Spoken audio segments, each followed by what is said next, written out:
Crypto is pumping, blue chips are dumping, and who knew blockchain games were actually building this entire time? Welcome back to the Crypto Gorilla YouTube channel. Today we're going to take a look at what's been going on in the market, as well as some upcoming projects that have piqued my curiosity. If you enjoy this kind of content, would you kindly hit that subscribe button, smash that like button, and as usual, I'm not a financial advisor. Nothing in this video is financial advice. Now, unless you've been living under a rock, you know that crypto is performing incredibly well. It's really nice to see Bitcoin back above 20,000 and Ethereum back above 1,500. Now, do I think we have the green light to go and set new all-time highs? No, I personally believe that 2023 is going to be one roller coaster of a year. But even if this is just a bull trap, it doesn't mean that we can't have consecutive weeks or even months of green candles before turning bearish again. Now, it does seem like there was a short squeeze that took place in Bitcoin to set that beautiful green candle that we had last Friday. However, I do find it funny that the market is so positive on what is pretty much average CPI data. And it's incredible that this small group of people, the Federal Reserve, have so much power over the direction of the entire market.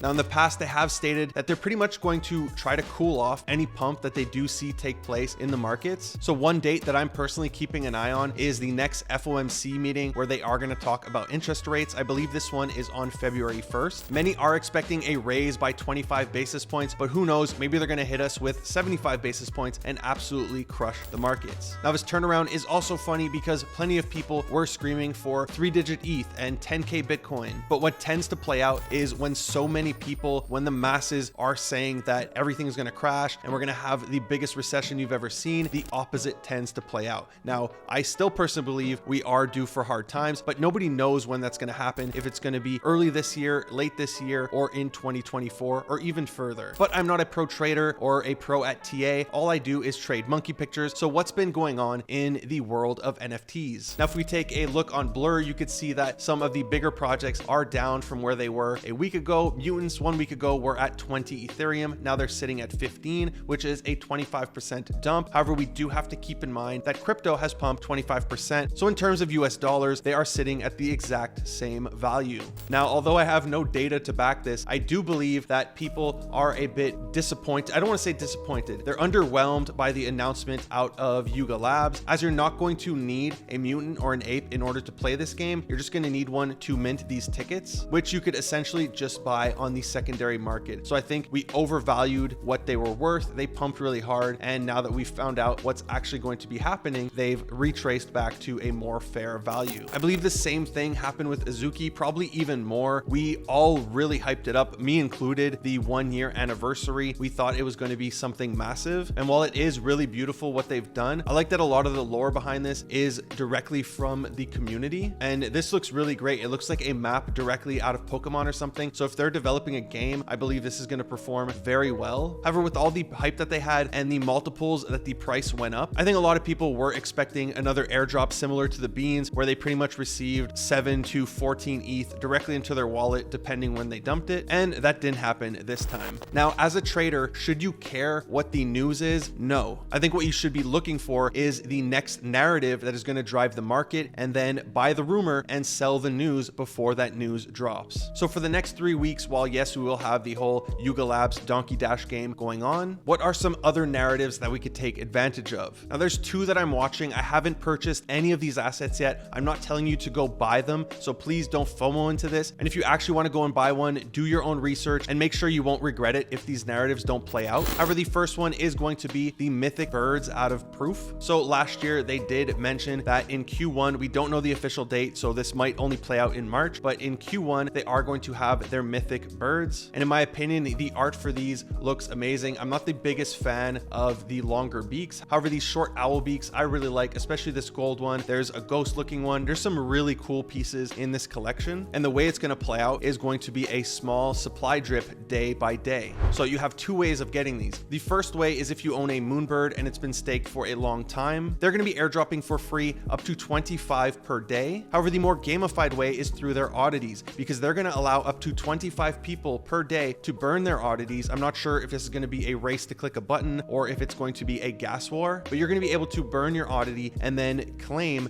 a mythic bird. And since there's only going to be roughly 50 that are added to the supply per day, up to 20,000, in the beginning, it's going to be a very small supply. So people are potentially going to be purchasing these for higher than the oddities floor since they're so scarce. And what I'm hoping for is not to hit a mythic, although getting a mythical bird would be amazing. What I'm hoping for is a price crunch on the oddities as more and more people try to gamble to get a mythic. Now, the other collection that I've personally been considering buying, one for the catalysts that are coming up, but two, I really want to get into gaming, and this is a community that is all about gaming, and that is going to be Digidaigaku. Now, they have two catalysts coming up. The first is their villain mint, and then after that they have their dragons mint. Now, the villains mint is going to be free, and there are multiple ways to get this. The first is by registering on the free NFT website, which is owned by Igor. The other way is by engaging or pretty much simping to Gabriel on Twitter. And also the Digidaigaku Genesis owners, as well as the heroes, are going to get one for free as well. And the heroes, of course, are the much cheaper entry into this ecosystem. Now, the second catalyst that's going to happen is, of course, the Dragons Mint, which is taking place during the Super Bowl. So there will be a ton of attention around this collection, and I personally do not see how they can allow the Dragons Mint to fail since it is going to be so public. They're going to be spending millions of dollars on the Super Bowl commercial. I believe they said $6 million.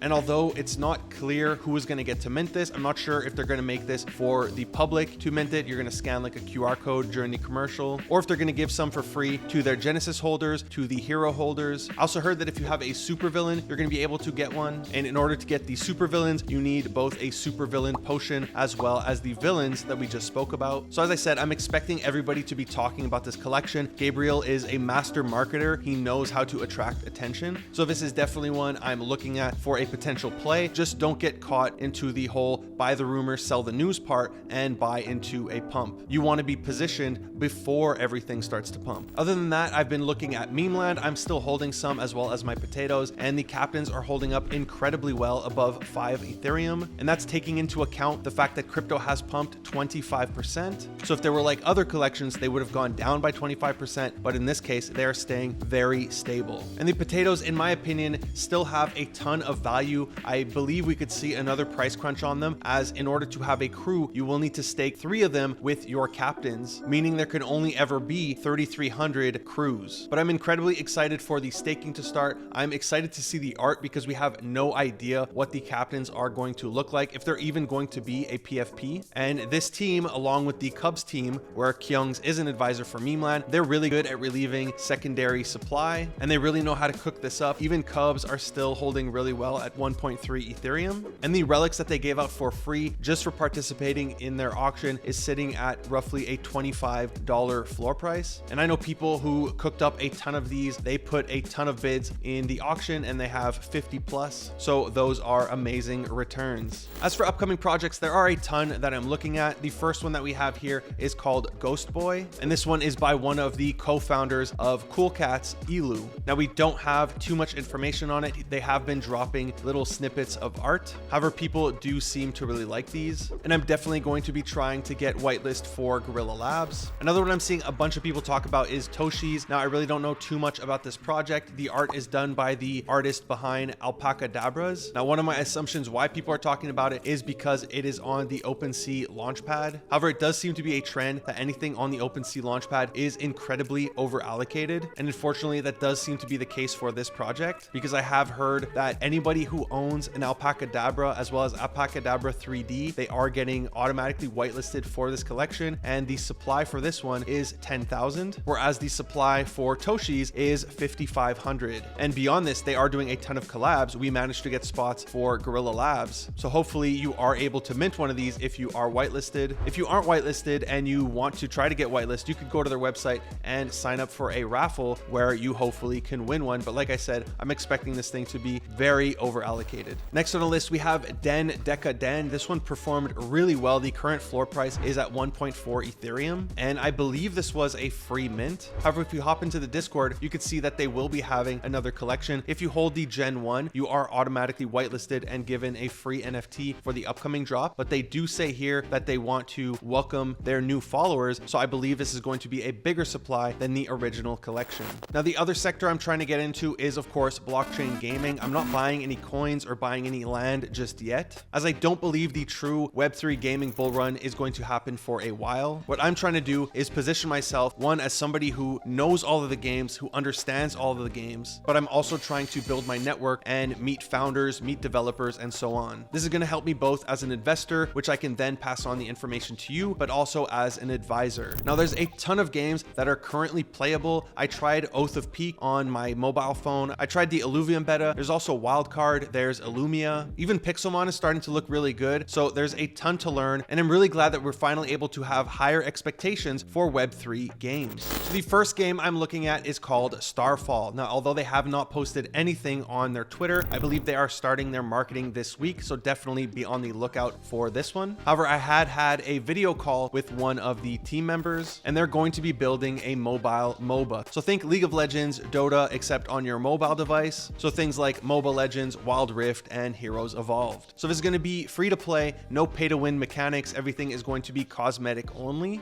They will be launching with roughly 20 champions, some of which are licensed from Heroes Evolved. The game has been in development for 1 year, and they will have their beta out in the next 3 weeks, with the full game out in late February, early March. Now, unfortunately, the beta is only going to be available on Android and not iOS. However, if you know how to emulate games on your PC, you can also do that. But in my opinion, this is a great case study for blockchain games. We have a game type that is super popular. There are hundreds of millions of players who play MOBAs. So I really want to see if people are going to migrate over to Web3, where they have things like asset ownership and they feel like they have an actual stake in the game. Next up, we have a project that I've spoken about multiple times, but Apex on Twitter, who I suggest that you follow, has done a great breakdown of what they're building. So they're building 7 games. They're building a Web3 Mario Kart, a turn-based fighting game, a trading card battle game, Web3 Worms, platform battler, Fall Guys, and an action jump and run. So I am super excited for them to drop any other games. The one I want to play the most is, of course, the Web3 version of Mario Kart. And in my opinion, if they were to drop a low supply Genesis Pass, something like the Tribe Diamond Pass, this would perform incredibly well. So when Pass finally opens up QA testing, hopefully I could become one and you could become one. And if they do launch an NFT, hopefully we are rewarded with whitelist. Now, another project I've been keeping an eye on is Kandyland. I'm not sure if what they're building is a game. However, it does seem like they're developing an entire universe to go along with their 3D assets. If you take a look at their YouTube channel, they have 1.8 million followers, and a lot of their content revolves around gaming, specifically horror games. You could see here they have Siren Head, they have Five Nights at Freddy, they have The Backrooms. So I wouldn't be shocked if they're making some sort of story / walkthrough type of horror game. And our last project today is Mino Games. They finally tweeted something is coming on both one of the founders' Twitters as well as the main Twitter. And their previous 4 mobile games had a combined 60 million downloads, so they were incredibly successful. Now, one of the co-founders of Mino Games was previously the CEO of Product Hunt. He also helped Limit Break raise their $200 million. Limit Break is, of course, the company behind Digidaigaku, who did everything for absolutely free. And if we look at the CEO's Twitter, you could see he also does like Gabriel does with the whole free own. So I wouldn't be surprised if this NFT, or if they do drop an NFT, if it's going to be for absolutely free. So this is definitely one that is on my list, because if it's similar to Digidaigaku, it's free and there is a ton of VC backing. I imagine that the price is going to do very well on secondary market. That's it for today's video. If you enjoyed it, be sure to give it a huge thumbs up. If you aren't already subscribed to my channel, would you kindly hit that subscribe button, smash that bell notification. I drop videos every Tuesday just like this, and on Fridays I recap the biggest news stories of the week. So be sure to subscribe. Thank you for watching the Crypto Gorilla YouTube channel. Peace.